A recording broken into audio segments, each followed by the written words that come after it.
I own a couple of AR-15s with fixed carry handle uppers. This one is an M16A1 built on a parts kit, but I also own an AR-15A2 that was a police trade-in. I actually have content on both of these two guns, so if you'd like to watch that first, feel free and do that.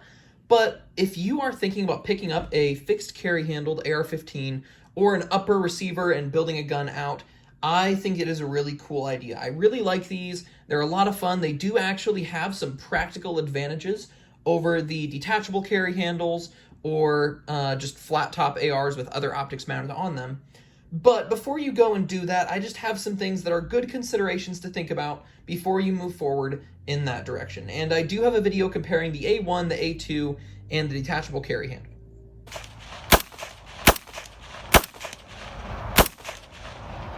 I have 5 things specifically to mention. There are others. These are just the 5 that I thought that were the most important. However, if you think I missed something or if you have any questions, feel free to leave a comment down below.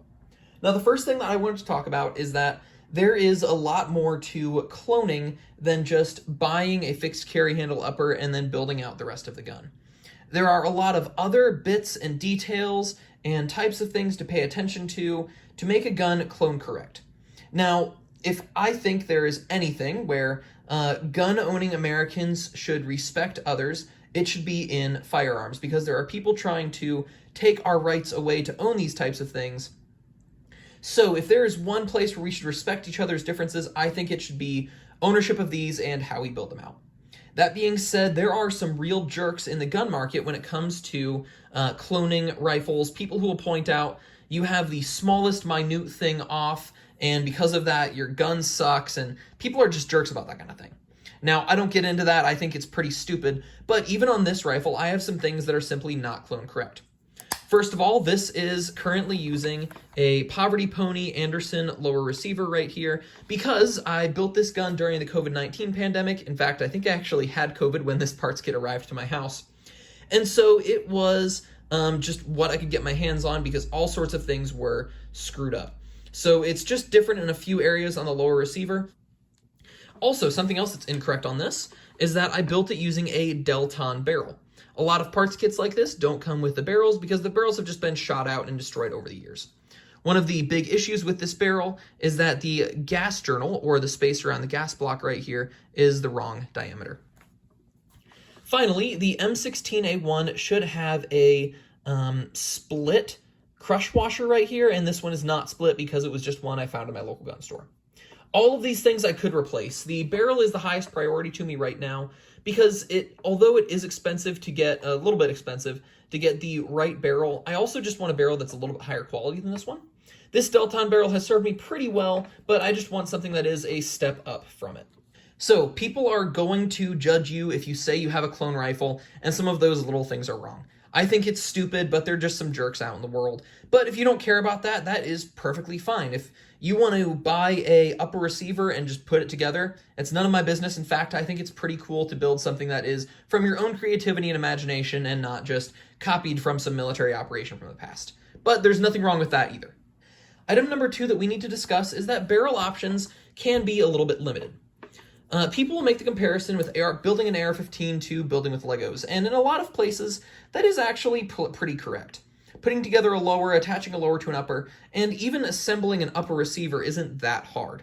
However, specifically with these fixed front sight block uppers, attaching the front sight block to the barrel can be a little bit of a hassle, and with the fixed carry handle uppers, you need to have guns that have non-F marked front sight blocks. Now, I'm honestly not exactly sure what the F mark means. I've heard the F meaning flat top. I've also heard it meaning forged. I know forged is not correct. Flat top I'm not sure about, but an easy way to remember is F flat top. Now, like I said, some people are jerks. I'm not saying that F means flat top, just that one way to remember it is F flat top, non-F, non-flat top. So if you look at this, you will not see any F markings on it, because it is the barrel that belongs on this upper with a fixed carry handle. The non-F marked front sight blocks are just a little bit lower than the F marked front sight blocks to go along with the detachable carry handle and other rear sights that could attach to your upper.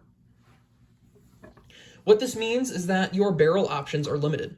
I can't just go to any average website that sells, well, in fact, even these types of sights with the fixed front sight block are a little bit harder to come by. But even among the ones that are fixed front sight blocks, there are even fewer of them that are non-F marked. So your barrel options are limited, and that's something important to consider before you buy a fixed carry handle upper. Going along with sights, something we should mention is that your sighting options are limited. The M16A1 has this sight right here that is adjustable for windage in the back, but on the fly, you're not supposed to really touch that. You just have the elevation switch right here. So they do already have iron sights attached to them. That's why they're fixed carry handles. But attaching other sights to them is a bit of a challenge. I also actually have an entire video on how to attach other sights to these fixed carry handle uppers if you're interested in that topic. One way that I've done that is with my A2 police trade-in gun that you can see right here. So it has the restricted markings on it for law enforcement. And then I used this sight, which is a Primary Arms 2.5 Prism. I actually really like this scope so far. I haven't taken it out too much, but I have shot it a couple times. And then Primary Arms sells this adapter that you can screw into the scope base. Now the cool thing is there's also a hole in this scope base right here, so you can still use the iron sights if you don't want to be using the 2.5 zoom. There are other methods such as Picatinny rails that can attach here for attaching anything, gooseneck mounts which go forward and then go down right here, but I really like this one because it doesn't add any extra weight other than really the optic itself. And because it sits really, really low as compared to some of those other ones. I really like this thing.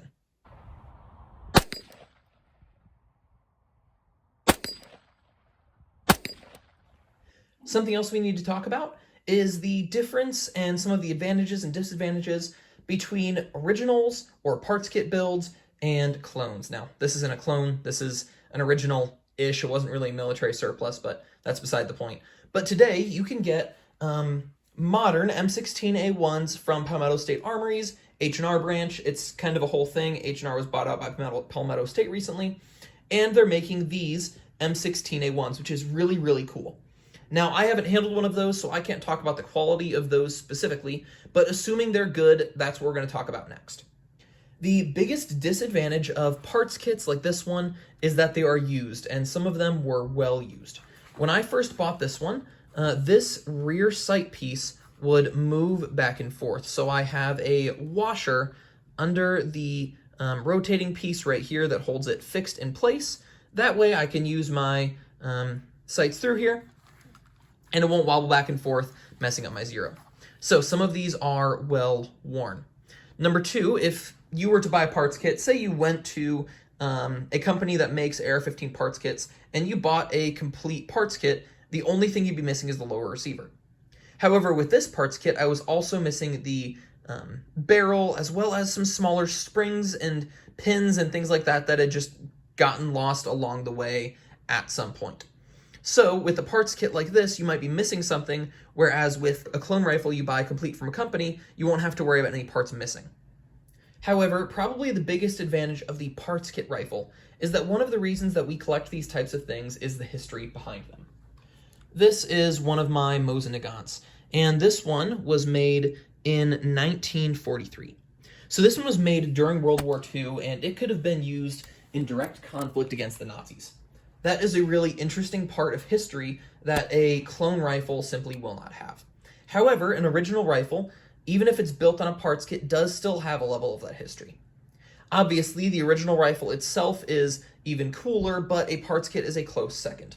The reason that these things are sometimes difficult to find is that some of these were machine guns originally, and so it's nearly impossible to find a complete gun, and if you do find them, they're $30,000, $40,000, versus a parts kit, which this one was, I think, $800 for the parts. I think after everything was put together with the lower receiver, the barrel, etc., I think it was around $800. Now, the cool thing about this police trade-in is that this one never was a machine gun. So this one I was able to buy complete in its working condition and then just accessorize it the way I like it. So clones can be easier to find, it's not going to be worn, it might be under warranty, you won't have to replace any parts, but with originals you have historicity, and historicity is really, really cool, especially for people like me who are interested in that kind of thing. But if you're just looking for the gun because you want to shoot it, or you really liked Call of Duty and you wanted to live out your Black Ops 1 fantasies, go ahead and buy the modern clone. There's obviously nothing wrong with that if that's what you would like to do. Finally, item number 5, and that is that these things are really popular right now. YouTubers like Administrative Results, Grand Thumb, and others, including myself, have made a lot of content about these. And because of that, they have become popular. People like them. And I think that's a good thing because it's history that's getting out there, and they are really, really cool. But one of the major downsides of that is that people are getting into them who otherwise would not be. And because of that, prices are getting inflated a little bit. This is a little bit more expensive than it was just a few years ago. This is definitely more expensive than it was just a few years ago, only because it has this fixed carry handle right here. And in my opinion, the fixed carry handle is a combative downgrade in many situations from the flat top upper. Some people would disagree with that, and that's perfectly fine, but that is just my opinion. So you are paying more for a rifle that is, in my opinion, slightly less usable and is missing some features. That's something that you should think about. Now, another part of that is you should ask the question, do I really want this, or do I just want it because Grand Thumb says it's cool? And if you want it because Grand Thumb says it's cool, that's perfectly fine. There's nothing wrong with that. But you will be paying more for that.